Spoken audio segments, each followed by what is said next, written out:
Hello everyone, we are in July now, and I just want to say that the athletic season so far is so promising for the upcoming Olympics. We saw some great results at European Athletics Championships in Rome, at different World Athletics Tour meetings, Diamond League meetings, nationals, Olympic trials in the US and then in Jamaica. But we'll have a quick chat about that in the last section of the video, about the season so far, because look who has joined me today, Léa Sprunger, the legend herself. Welcome, Léa. Hi, thank you. And I just want to highlight your achievements a bit because there's a lot and I'm a fan. So you're a former 400-meter runner, or 400-meter hurdler, 3 times Olympian, double European champion, 2 times in World Top 5, Swiss record holder in 400 meters, Swiss record holder in 400-meter hurdles.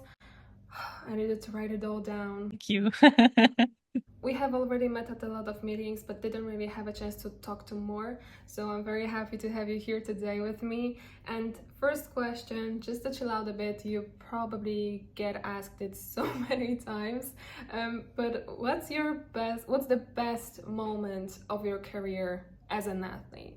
Yeah, of course, it's the question that you've been asked a lot when you retire. What was the best moment of your career? I had many good moments, good memories, but if I need to choose one, of course, it will be my European title in Berlin in 2018. Yeah, it was just great to win the gold medal. The atmosphere in the stadium was great. It's an amazing stadium. My family and friends were there as well. So everybody that I liked, that I loved was there cheering for me. And yeah, everything was great. And that's the best memory. Yeah. And where did you feel like, oh, I love to run there? Was there any place in the world, any meet? No, there are many places that I like to compete and to run, to train as well. I used to train a lot in South Africa, so that's for me a very special place.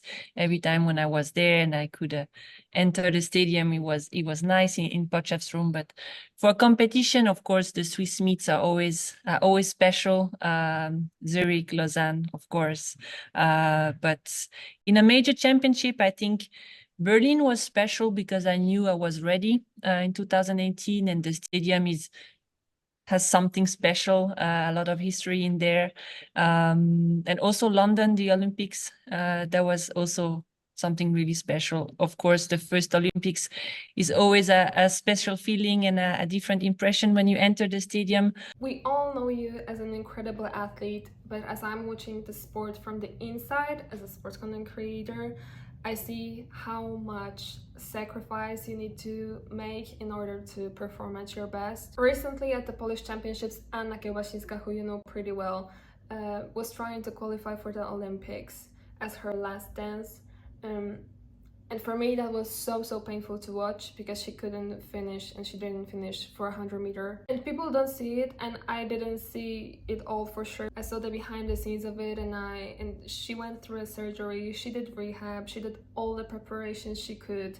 And literally, I think that there was nothing else she could do better, like nothing. So my conclusion is that this sport can be really harsh on you, and sometimes you don't even have impact on that. So what keeps you going? What motivates you? That's a good question. And I think, yeah, what is hard in individual sport is that it's really you and yourself. So you can only count on you. Of course, you have the whole staff around, but if you're not in shape or you're hurt, you're injured, you have to fix it, and you cannot count maybe on in a team sport. You can always count on the colleagues to help you and be a better version of yourself, or you can maybe a bit hide behind the teammates, and in an individual sport it's completely different. So and what we see as a spectator, as a fan, is only the small part of what's going on in competition. When it's going well on social media, we also often share what is positive in training and so on, but actually there is a lot of sacrifice.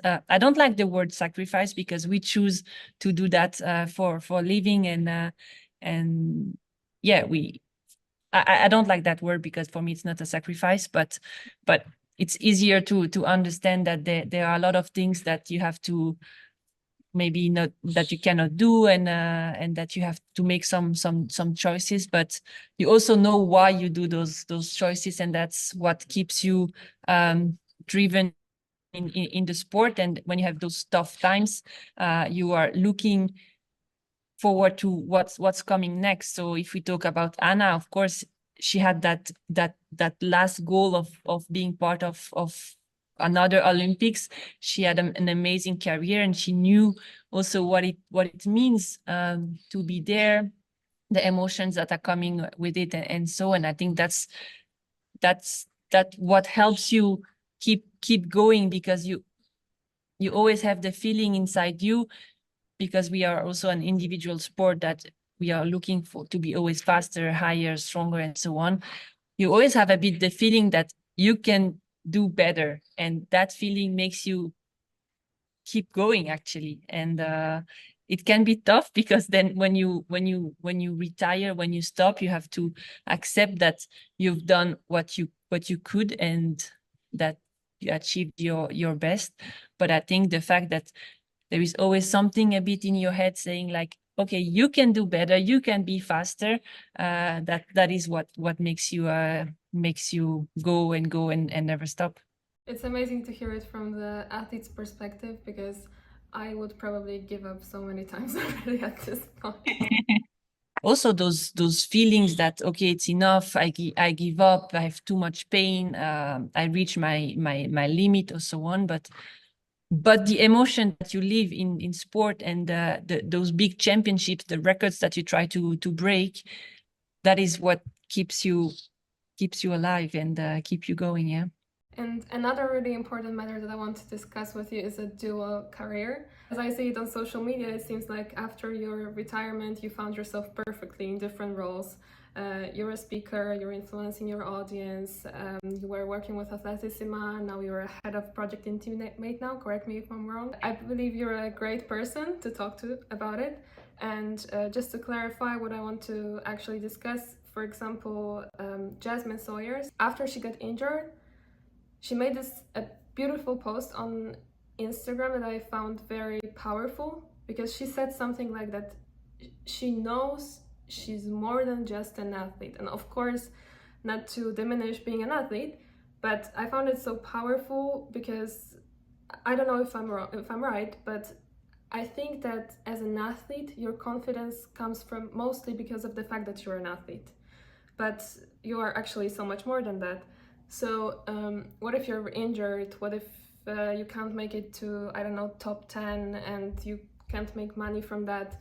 I think it's good to have a plan B, but also it's very hard to do two things at the same time. So what are your thoughts on that? I think what you're saying is totally right. We are more than just athletes, but everybody is more than just what they do for their living, and it's important to know that, to understand that, and for me it was always clear that, okay, I put everything, all my focus is in sport, and I wanna do the best out of it. But I always had in mind that this period is really short.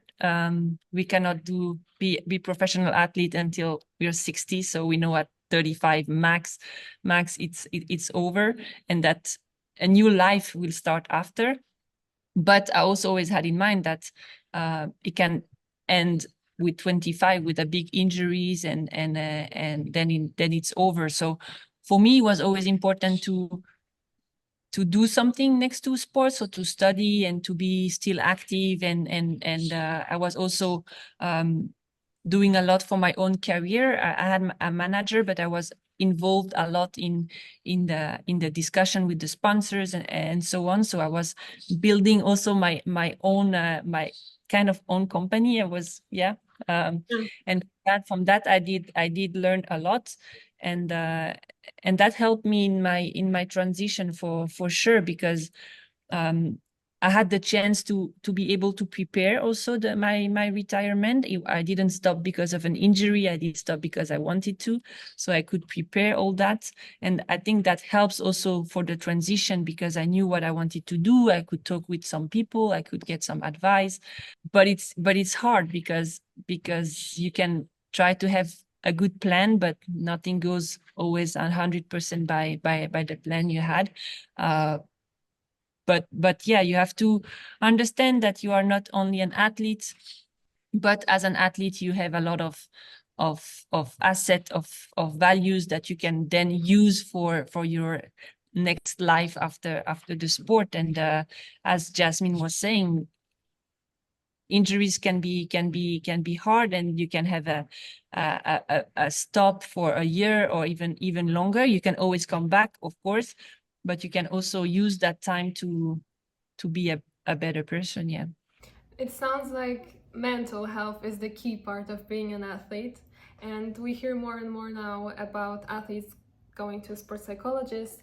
What are your thoughts on that? Did you have your own, or how did you already mentioned actually how did you keep through your career, but what are your thoughts on the psychology in the sports? Yeah, you're right. I think mental sport is a really like mental aspect is really important in sport. I was aware of it a bit late, maybe in my career. So I did involve a mental coach quite late in 2016 after the Olympics, when I had a really difficult time and difficult competitions.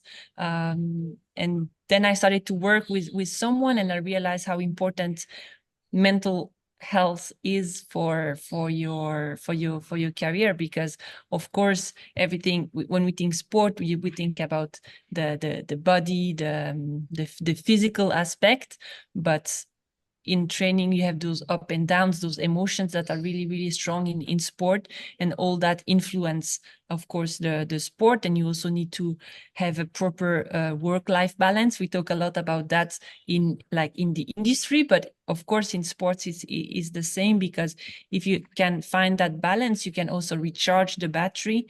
And that's, so everything is one big ecosystem that you need to consider. And mental, like all the mental aspects are really really important. And yeah, I think it's also nice to have someone helping you on that, because yeah, you as an athlete, you need to focus on what you can control and what you can really do, and then you need to bring with you people that can help you with the other aspect that maybe you need help with. Yeah.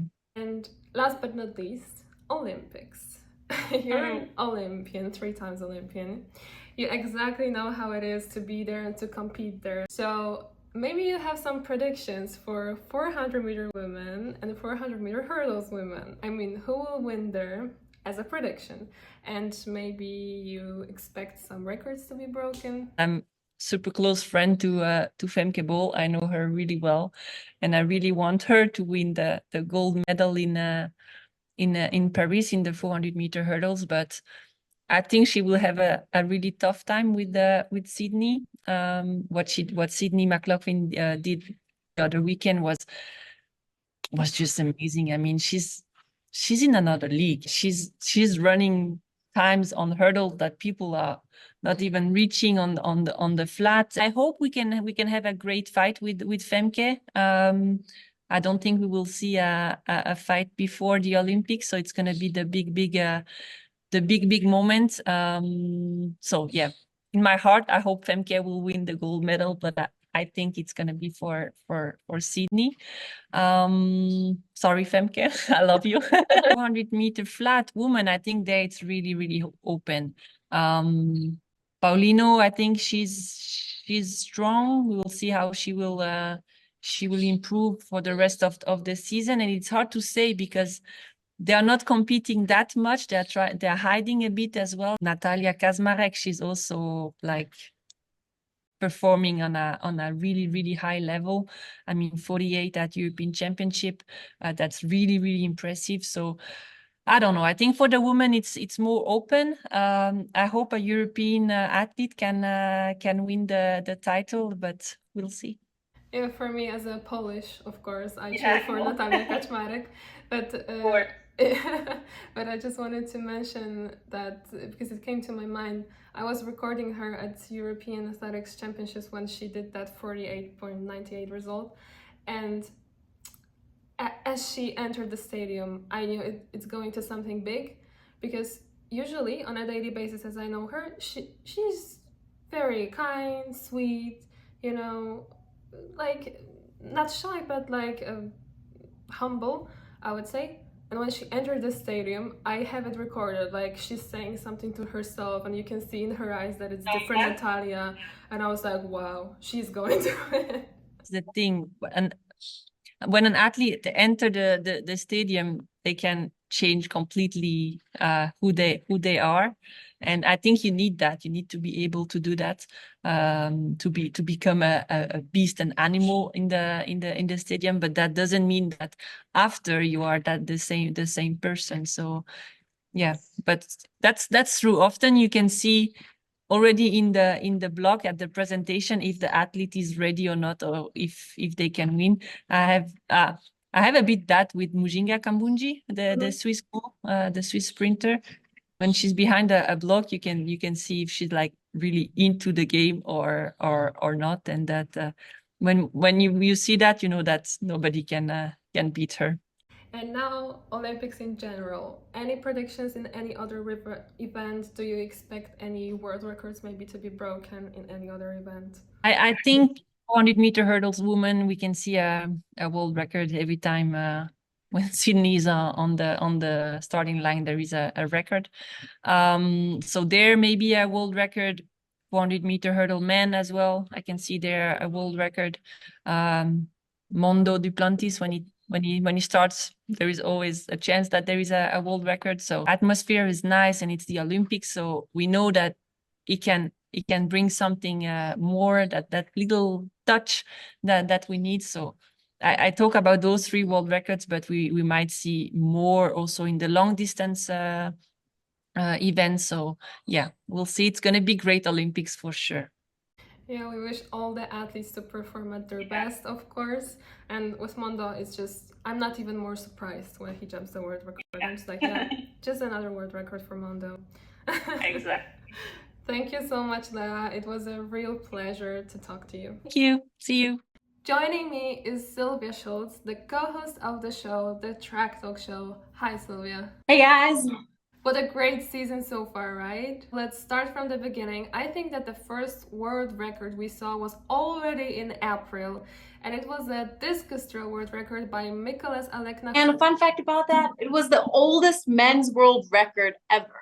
Then the Diamond League started, and we saw just another world record for the legend himself, Mondo Duplantis. Did you expect it? I mean, of course you expected the world record from Mondo Duplantis, but at this point of the season? Honestly, yes, I did expect it. Mondo is an incredible athlete, and I feel like there's so much more that he's aiming for this season, and he will surprise us all in Paris, I'm telling you. I mean, next we have had World Athletics Race Walking Team Championships in Antalya and World Relays in Bahamas, where athletes were fighting for the Olympic qualifications. We had London Marathon, where Perez Ngano broke the women-only world record in the marathon, and Mattia Furlani broke the world under-20 record in the long jump. Next world record we had was at the Eugene Diamond League in May.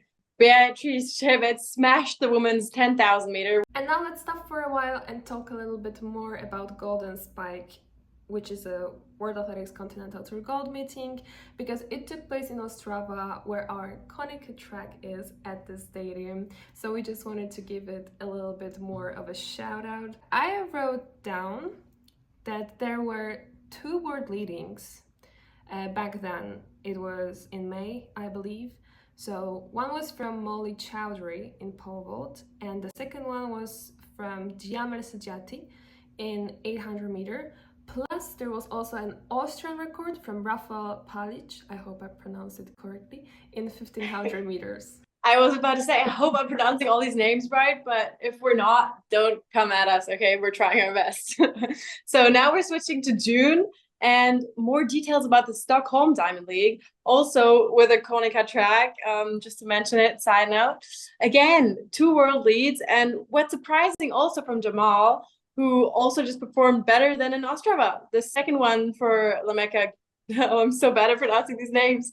How do you say that? I think La Mecha Girma. The stadium. In the 3,000-meter steeplechase. You see his name so much, La Mecha Girma. I mean, I know it, but I still, at different stadiums, they pronounce it differently, so I still don't know. We also saw 4 national records in Stockholm. Tunisian record for Amin Mohamed Jinawi, the Swedish record for Andros Almgren, South African record for Adrian Wildschut, and Djiboutian record for Mohamed Ismail, and it all was in 3,000 meter. Next up, we have the European Athletic Championships in Rome, where we both had the pleasure to attend and be there, as Conica is the preferred partner of European athletics.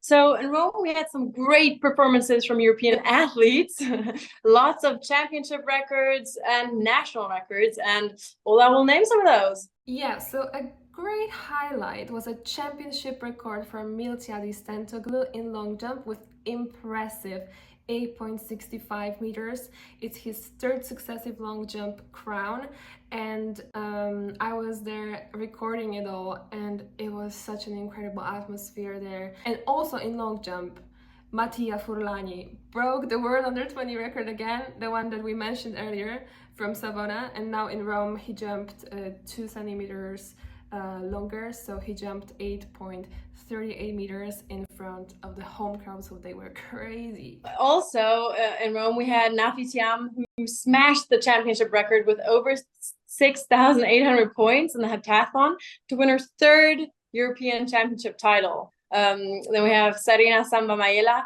with a championship record of 12:31 in the 100-meter hurdles, which is, by the way, the fastest time since 1992, just saying. Yeah, and also worth mentioning, Sandra Elkasevich won her 7th gold medal at the European Championships, so she is a real discus queen.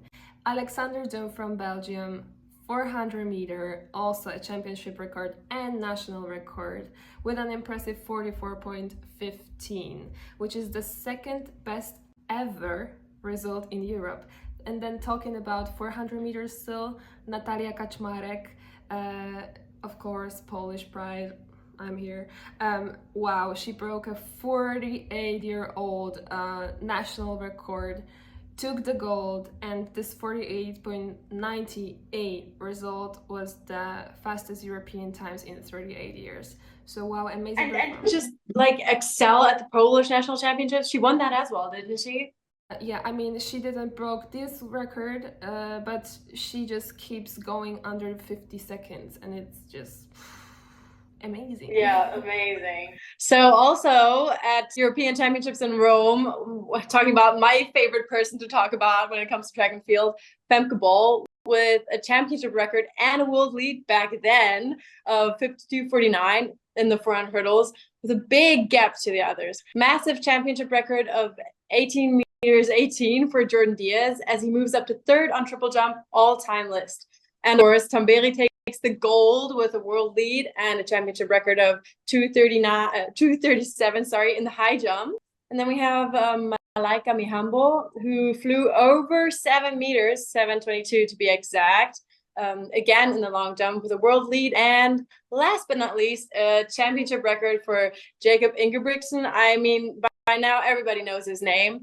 He ran the 1,500 meters, which was his 3rd double at the European Championships. It was amazing seeing all these emotions on the track, honestly. Now we're done with the European Championships. We're heading over to another event on the Conica track too, which was World Athletics Continental Tour Gold meeting in Poland, in Bydgoszcz, and inside I can teach you how to pronounce this city. It's called Bydgoszcz, and the event itself, it's called Memoriał Ireny Szewińskiej.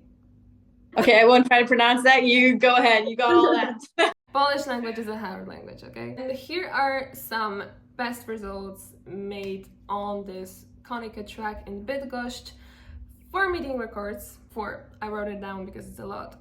Andreas Kramer in 800 meter, that's also a new Swedish record.